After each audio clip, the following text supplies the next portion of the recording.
Good afternoon, and thank you all for being here. I also want to recognize that one of our commissioners, Kami Bremer, is also here. Club Q resides within the district that she represents here in Colorado Springs, and she wants to express support to this office and to the victims of Club Q, and that's why she is here today. So again, thank you, Kami, for being here. Purpose of this press conference is pretty simple. It's to provide truth to the residents of the Pikes Peak region and to the nation regarding the prior investigation by El Paso County Sheriff's Office and the prosecution by this District Attorney's Office as related to 21 CR 3485. I'm not going to get into facts related to the Club Q shooting. It's imperative that we protect our ability to fully investigate and prosecute that case.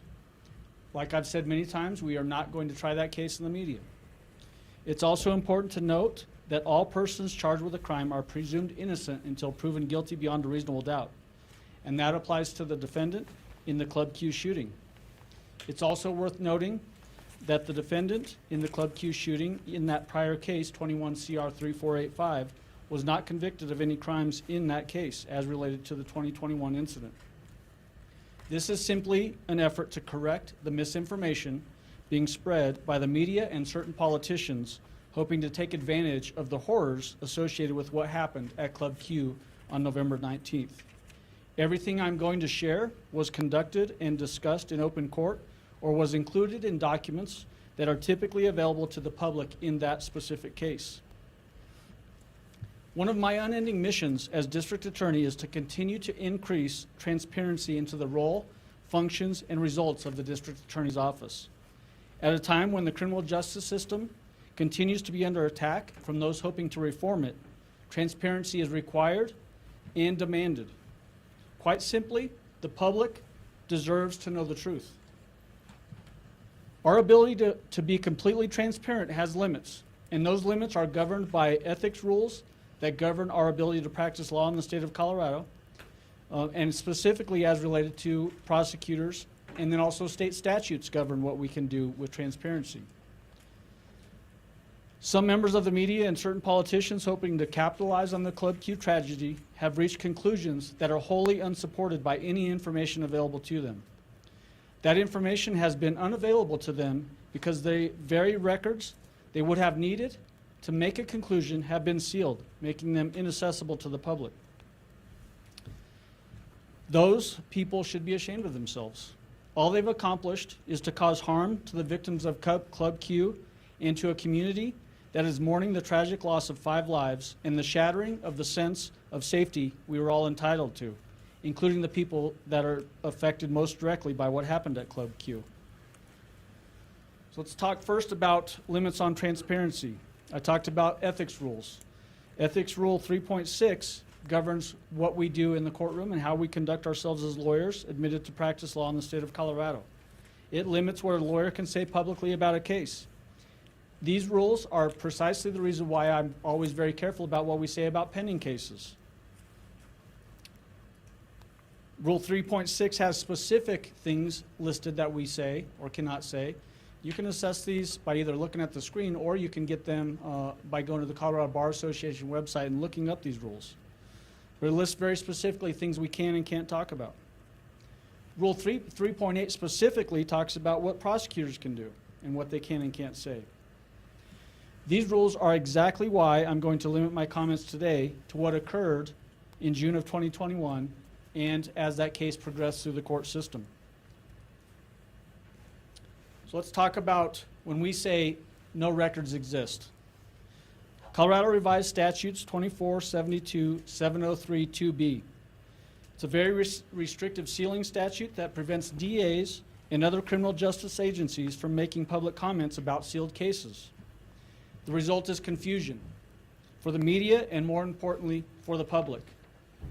That confusion then leads to frustration and anger, both of which can be avoided if access to the records was available. CRS 2472-703-2B says specifically, upon an inquiry into a sealed record, a criminal justice agency shall reply that a public criminal record does not exist with respect to the defendant who is the subject of the sealed record. That's why when we get those questions, I say a public record does not exist. The language in the statute creates the ridiculous scenario where we know, the media knows, and the public knows that something happened, that something was filed with the court, and yet we have to make false statements to comply with the law if a case is sealed. We can literally be in the courtroom talking about a case, the judge dismisses the case, we go out into the hallway, judge dismisses the case and seals it, and then we go out into the hallway with the media person that was sitting in the courtroom. The media person asks us about that case, even though it just happened, we have to say no record exists. That very situation was at play in relation to the 21 CR 3485 case. A prior event happened, it was investigated by the El Paso County Sheriff's Office, and it was prosecuted by this office. That case was ultimately dismissed, and I'll talk in more detail about why that case was dismissed and the circumstances leading to that dismissal. Because of that sealing statute, the case was sealed at the request of the defendant. The legislature created this problem with the way the statute is written, and it must be changed. When a devastating crime is committed, and the citizens of this great state should have the ability to learn what happened in prior instances, including even in dismissed cases. The search for truth requires that. The absence of that ability led to where we are today, a false narrative being perpetuated throughout Colorado and the nation, causing damage and further hurting a mourning community. I'm calling on the legislature to amend the sealing statute, to allow an immediate unsealing if a serious crime is committed, or by prosecution request, requiring the court to unseal within 24 hours of a new crime being committed. I've talked with Tom Raines, the head of Colorado DA's Council, and with other DAs, including Michael Doherty in Boulder, Colorado, and John Kellner in Arapahoe County, about this proposed change, and they all support it. And I encourage you all to reach out to those duly elected representatives, DAs, to get their comment. So let's talk about this specific case. Right, let me go back just a second. So on Monday, November 21st, 2022, so this is the first Monday after the Club Q shooting, my office filed a motion to unseal 21 CR 3485, that case. We filed it as quickly as we possibly could. I know that since our motion was filed, other people also filed motions, including some news agencies. I know that the Sheriff's Office also filed a motion to unseal that case. But because of my unending desire to increase transparency into the criminal justice system, we immediately filed that motion. Because again, the public deserves to know the truth. Today, the court ruled in our favor, giving me the ability to talk truthfully about that prior incident. So let's talk about the effect of filing felony charges. Mandatory protection orders automatically go into effect when we file a felony case, which achieve the same effect as a red flag order. It prevents someone from lawfully obtaining a firearm. We know from many years of experience that a piece of paper in the form of a mandatory protection order or even a civil protection order will not stop someone who is intent on hurting someone. The Glenn Galloway case from back in 2018 is a great example of that dynamic. It was a domestic violence case involving stalking and other domestic violence related charges where a mandatory protection order was in place. That paper, that protection order, did not stop him from killing his ex-girlfriend, Janice Nam, and an associate of his. ATF Form 4473 is the form that people have to fill out if they're going to lawfully obtain a firearm through a licensed gun dealer. Specifically, as it relates to questions 21D and 21E, which are highlighted on the screen. 21D asks if a person, generally speaking, is under felony charges, meaning have they been indicted or charged in any federal or state court with a felony charge. If a person answers yes to that question, they cannot lawfully obtain a firearm through the normal lawful process. 21E talks about if somebody has achieved or been convicted of a felony. If the answer is yes to that, they also cannot lawfully obtain a firearm through the normal lawful process, that background check. I encourage you all to look up Form 4473 and look at the particulars of that. The reason why it's important to point that out is that filing of federal charges is actually more resilient, long-lasting, and effective in preventing somebody who has been charged with a felony than is a red flag order. Red flag is also the extreme risk protection order. It was created in 2019 with CRS 13.14.5.101 through 13.14.5.114, and it was signed into law on April 12, 2019. It's important to know that that is a mechanism of civil law as opposed to criminal law. At the time of drafting that statute, DAs were not included in the agencies intended to be included. How do we know that? The statute specifically directs law enforcement to work with city and county attorneys. If the law intended DAs to be involved, they would have included us in the language of that statute. The interpretation of the statute was shared by the Attorney General's office at the time in 2019 and other DAs in the state, including, again, Michael Doherty in Boulder, Colorado. A DA's focus is criminal law, not civil law. DAs to this day have still not been written into that statute. Because DAs are not included in extreme risk protection order legislation, I'm not going to go into too much depth in analysis of that law, though I will a little bit. From what I know, it seems unlikely that law enforcement would have been successful in achieving anything other than a temporary extreme risk protection order, which would have lasted for only 14 days from the date of that event, so starting on June 18th. But at the same time, he was arrested and charged with felony crimes stemming from that same date. So again, the felony charges lasted much longer than a temporary order would have. Again, a temporary extreme risk protection order prevents lawful transfer of firearms for a period of 14 days. Standard of proof is preponderance of the evidence, which is a low standard. And a court must find there is a significant risk of causing personal injury to self or others in the near future. It expires at the time of hearing for the extreme risk protection order, which is the longer extreme risk protection order that people talk about.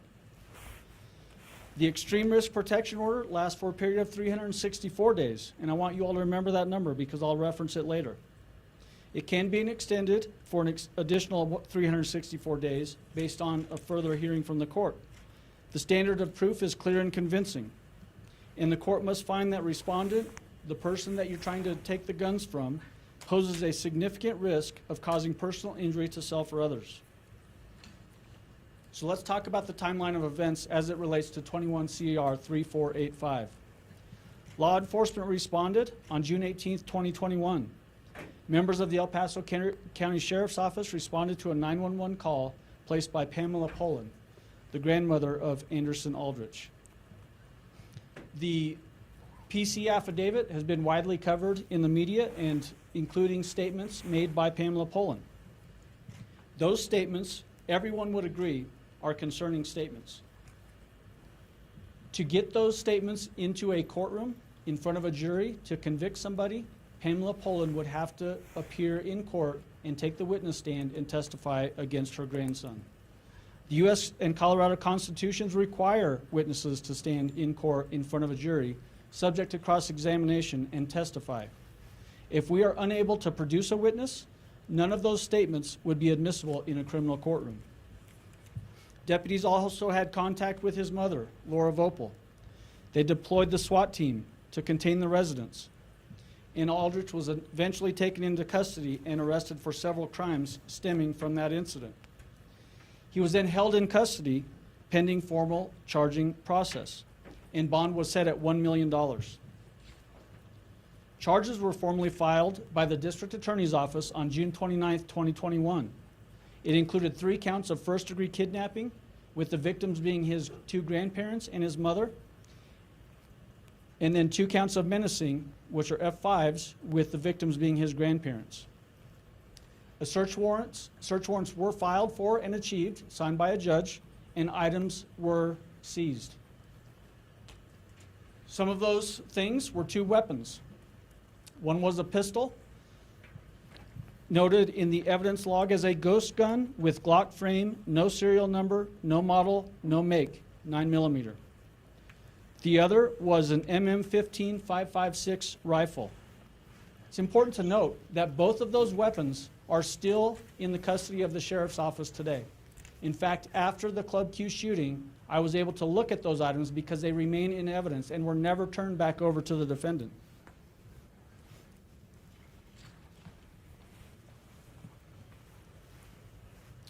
On August 5th, 2021, bond was modified.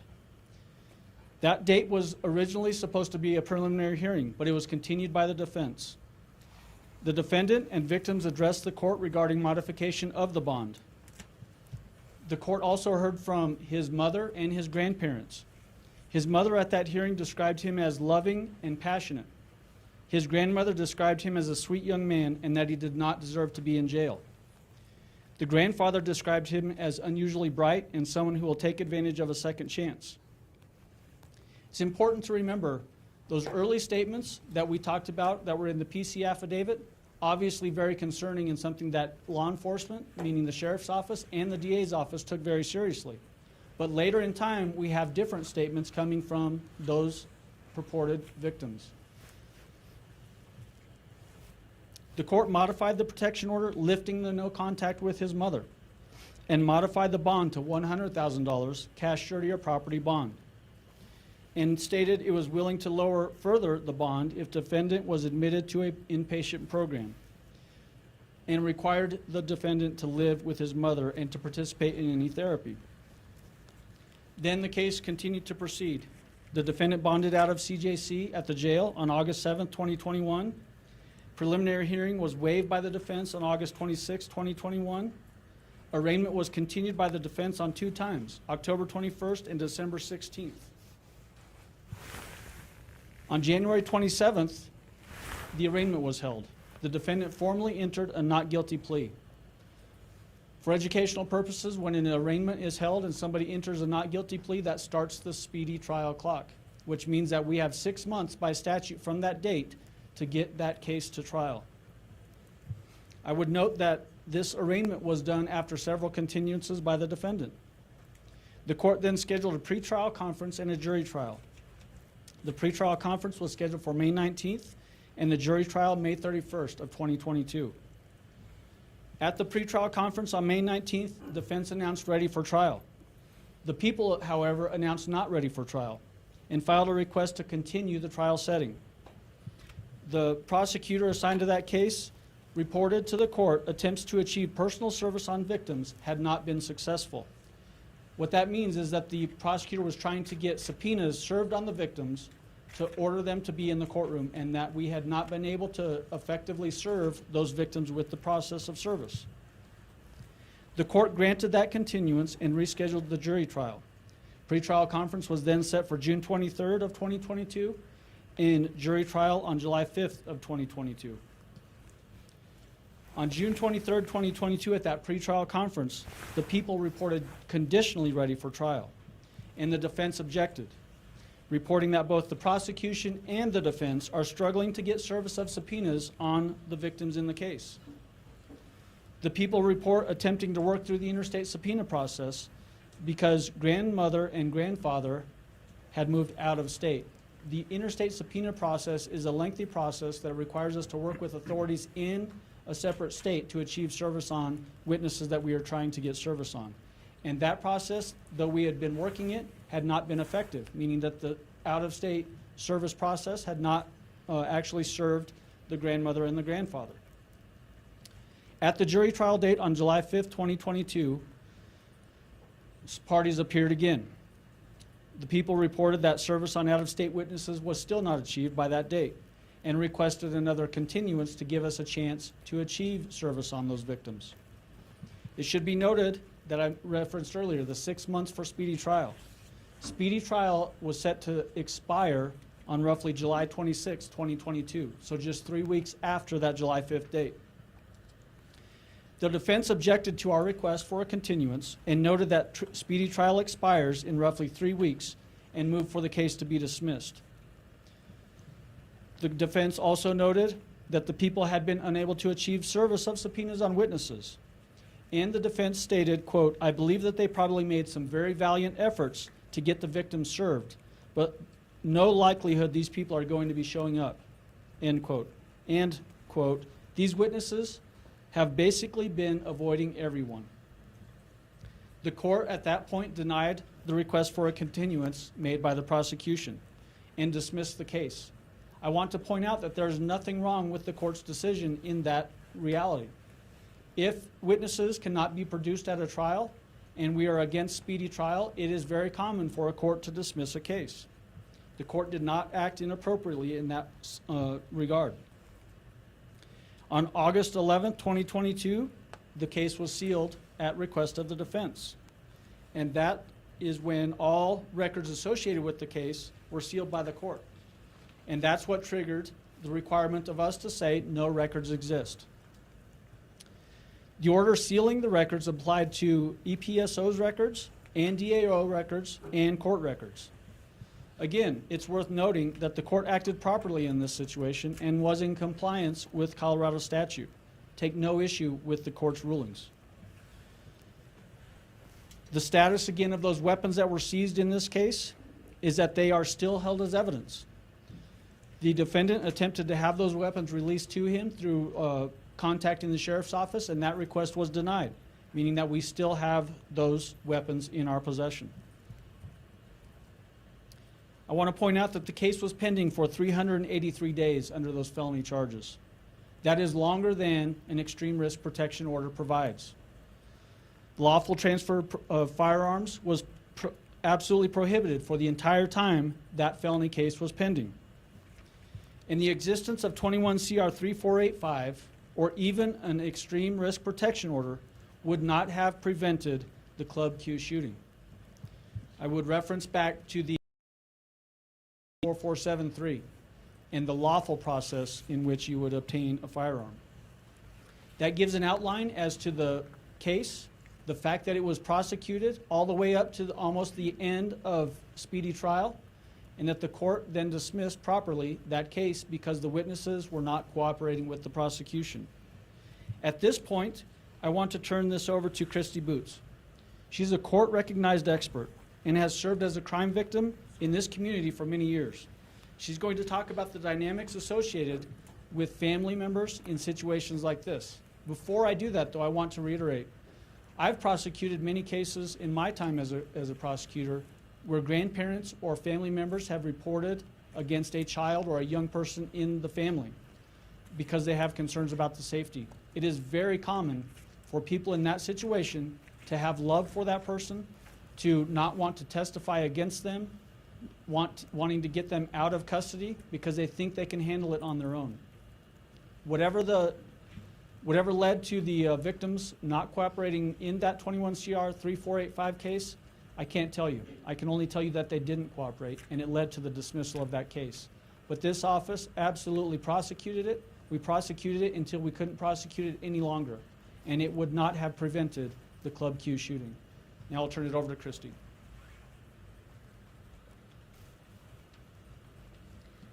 Good afternoon. My name is Christy Boots, and I'm an independent expert witness, or expert not employed with the District Attorney's Office. I have been a crime victim advocate in this community and others for the last 14 years and have worked with over 6,000 victims. I'm here today to talk about why crime victims recant, because it is counterintuitive. I have provided expert witness testimony 70 times, and most have included victim recantation because it is such a common phenomenon when we're talking about family violence cases. When a victim of family violence recants, that means they're either fully retracting their statement, minimizing their statement, or refusing to repeat their statement. Now, there's many reasons why a crime victim may recant, but in my experience, the most common are love, fear, and guilt. They love the perpetrator, and they believe that they'll change. Often they'll want the relationship to continue, but that violent act to stop. They believe that their loved one they believe their promises to get help, and that there'll be no other further actions or further violence. Fear. Often victims of crime are fearful of the perpetrator. They're fearful of threats, fearful of future violence. It is likely that the perpetrator has carried out previous threats, and the victim believes that it will be the same in the future. And lastly, guilt. Guilt can be very powerful when we're talking about family violence cases. Excuse me. The victim will often feel responsible for the consequences that the perpetrator is facing. They'll often feel a responsibility to help them change or to change the perpetrator.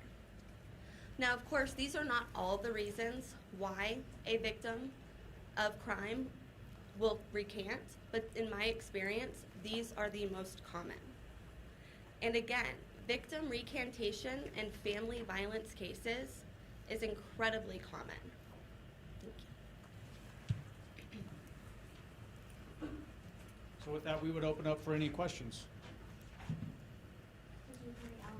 You made very clear that you do not believe that had those charges moved forward, that this would have prevented the club shooting. Can you elaborate on why that would be? So actually what I specifically said is that that case would not have necessarily prevented Club Q.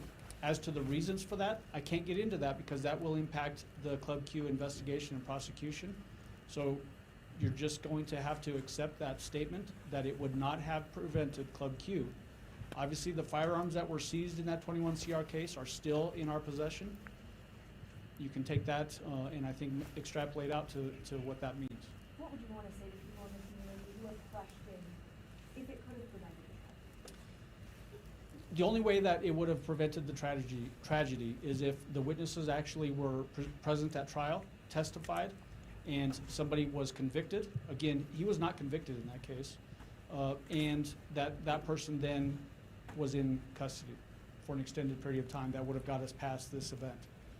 Absent that, I don't see anything about that prior case that would have prevented this Club Q shooting, unfortunately. So the 9mm pistol you mentioned was a ghost gun. That means that it is not legally registered to the defendant, correct? And also was the rifle legally registered to the defendant that was seized in the bomb threat case? So, as you know, that there's actually no lawful requirement to register a firearm with anybody, right? So, really, it's just the background check that's required to do a lawful purchase. Once somebody has that weapon in, those things will be investigated, but there's no registration requirement. Okay.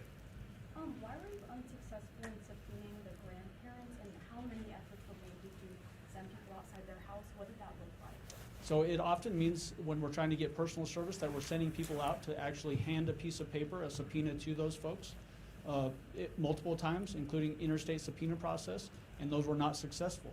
Why they were not successful, you would have to ask people that were trying to be served why they were not successful. So do you know if they ever got those papers and they chose not to show up?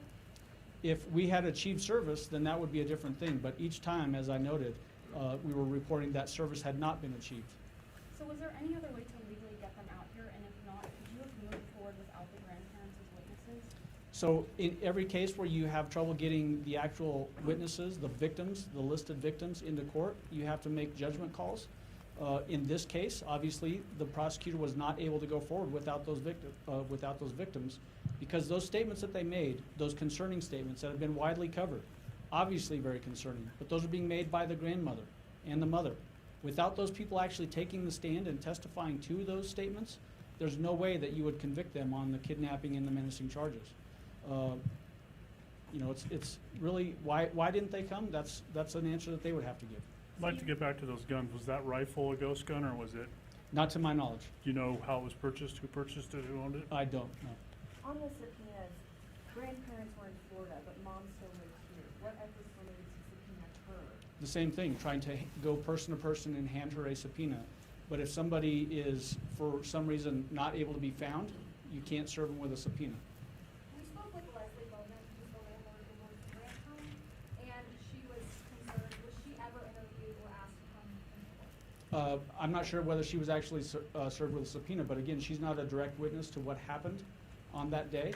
So she would not necessarily be a victim that is going, or a witness that's going to prove the charges. We have to get the victims in to prove those charges. We have Ring doorbell camera Yeah. that shows some of that. Was that brought forward anyways? That's part of the case, absolutely.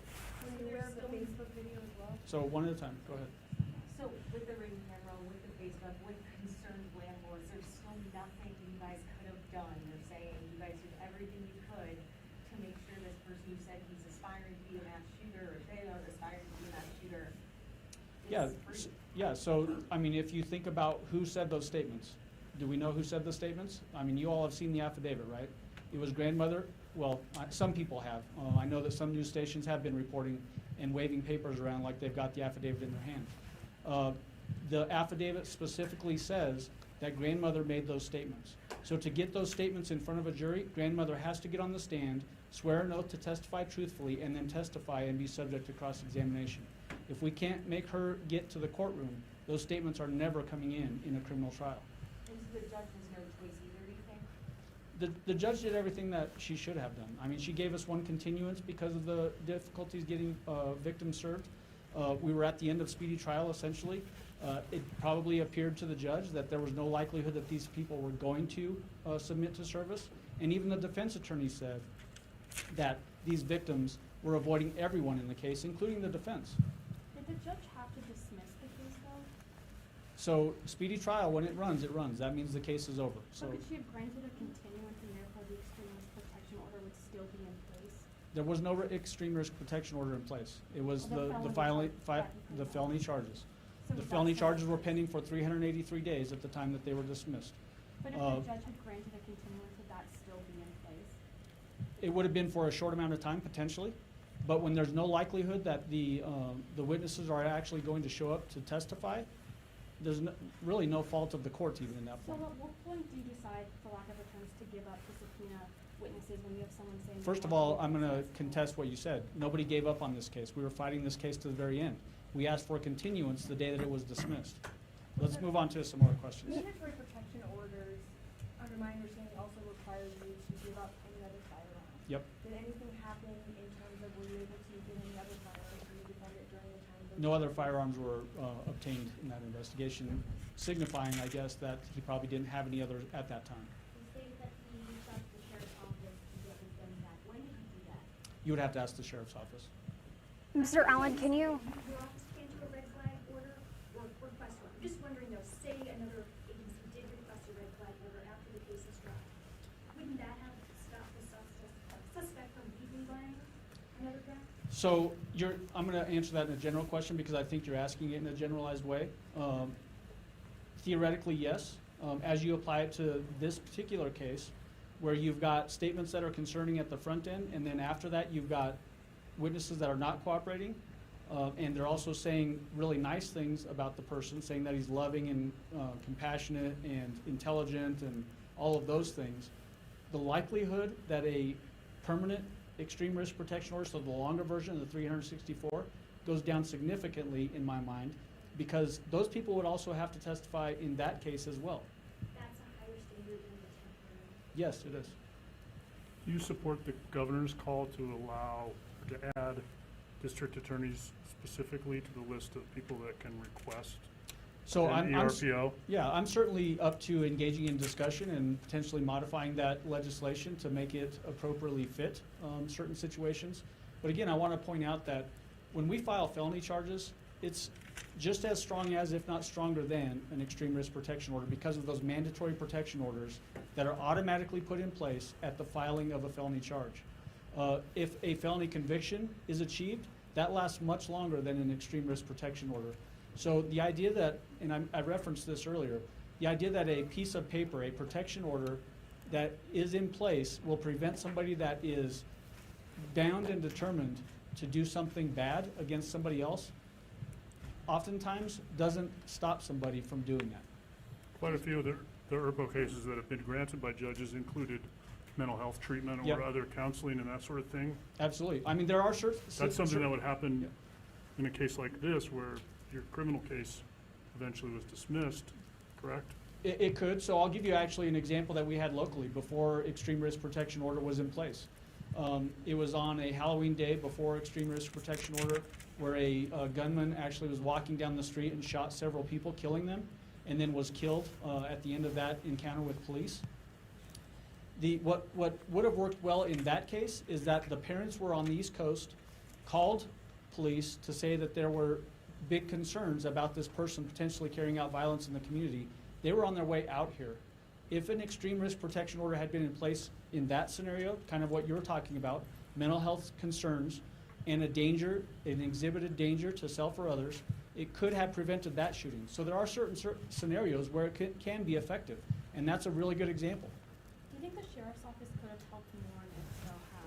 The sheriff's office, I'm not sure exactly what you mean by helped more, other than I know that they investigated this case, gave it to us. They knew that there were felony charges in place, so I'm not sure what more they necessarily could have done. I think you can ask them that, though. Can you explain more of the efforts with that interstate subpoena process?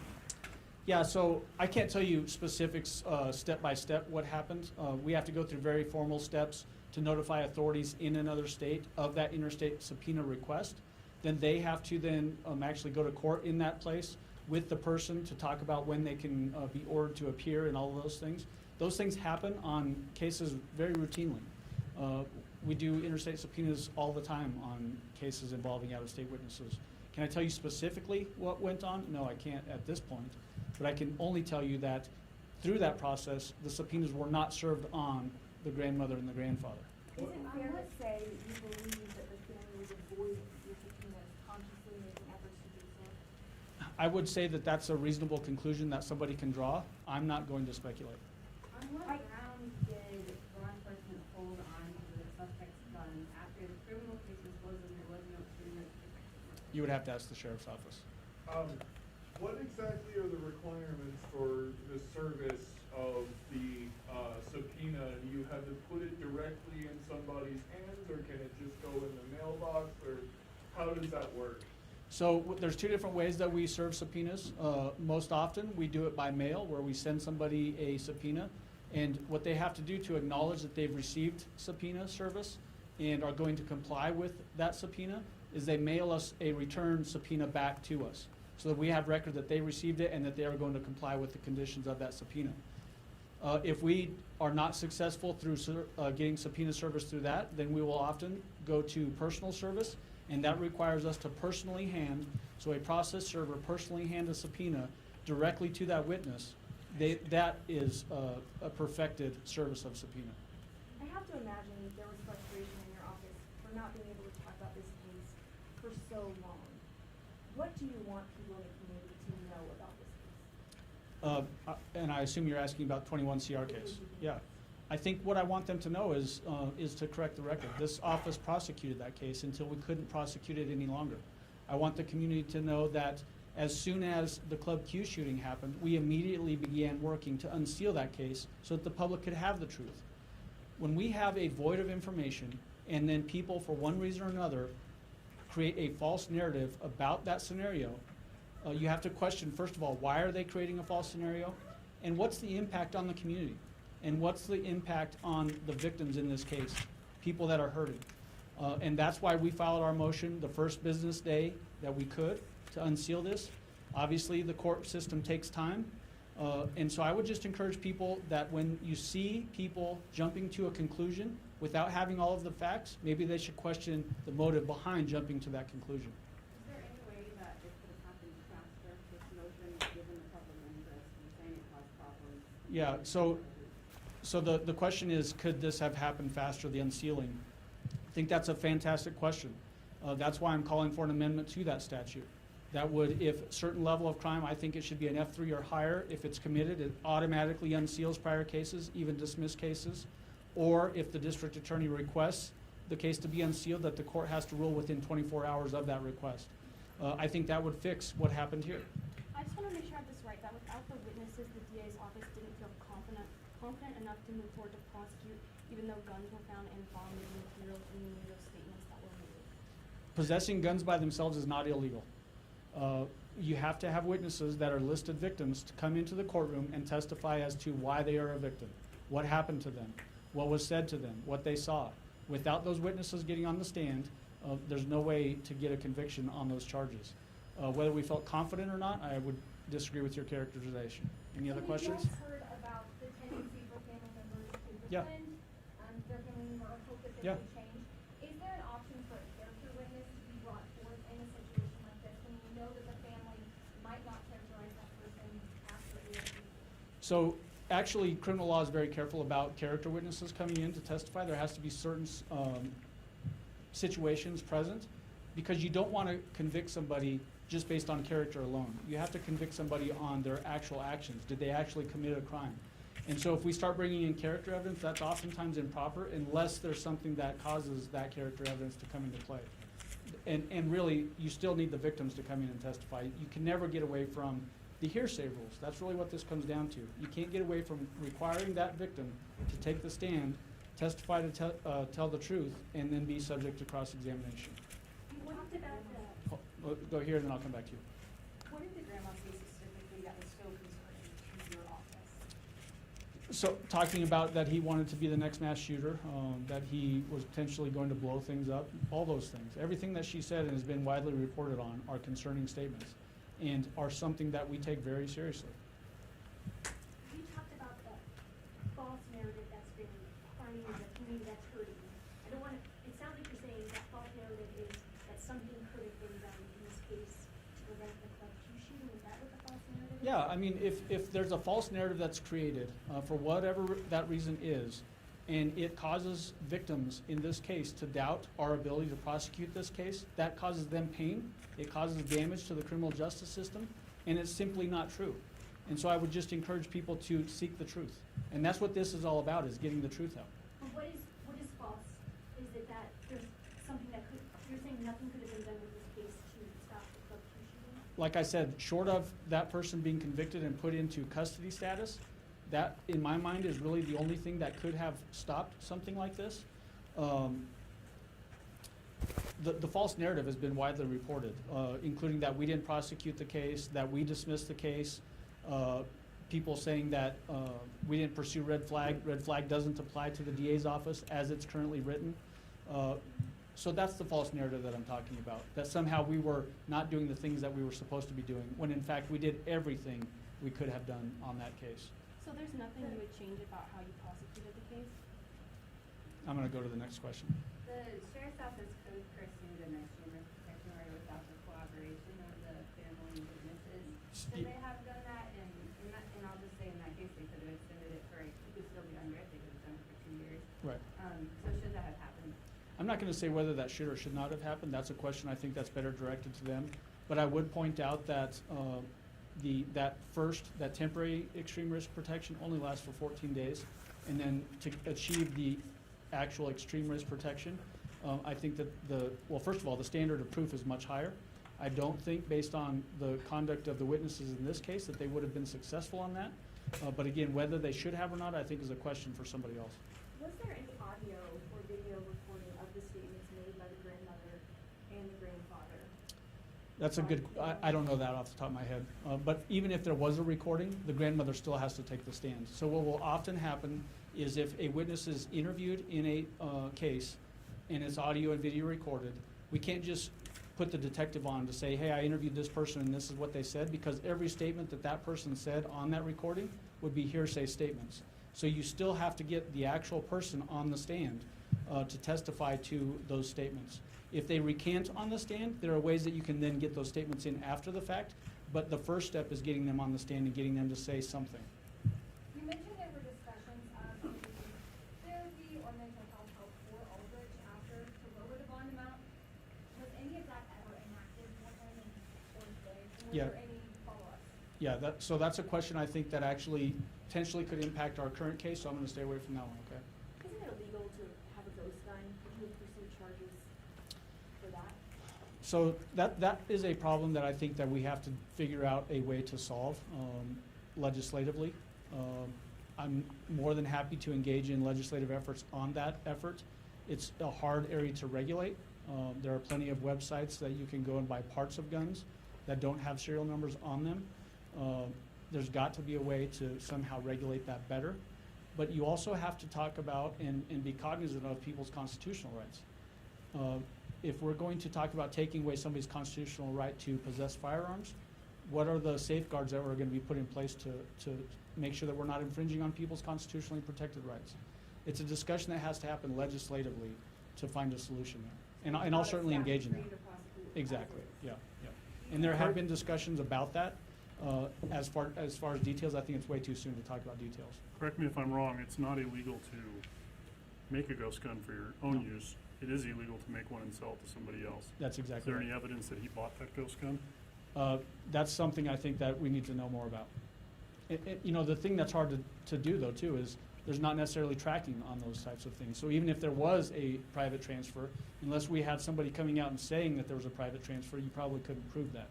So that is actually one area that I think we could have legislation on, is if you're in possession of a ghost gun, making that some sort of a crime. That would be potentially an effective fix.